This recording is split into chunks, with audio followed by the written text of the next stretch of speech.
सलाबादप्रमाणे यंदाही पंढरपुरातील श्री विठ्ठल सभा मंडपामध्ये श्रीरामनवमी अर्थात श्रीराम जन्मोत्सव मोठ्या उत्साहात साजरा करण्यात आला।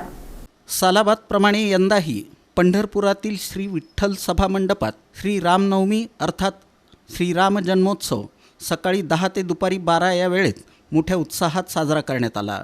श्री विठ्ठलाला महानैवेद्यानंतर पांढरा पोशाख, पागोटे आणि साखरेचा हार परिधान करून श्रींच्या अंगावर गुलाल टाकून दुपारी 12 वाजता राम जन्मोत्सव सोहळा पार पडल्याची माहिती कार्यकारी अधिकारी राजेंद्र शेळके यांनी दिली। श्री विठ्ठल सभा मंडपात हरिभक्तपरायण श्रीकांत महाराज पातकर पंढरपूर यांचं श्रीरामनवमी जन्मोत्सवाचं कीर्तन झालं।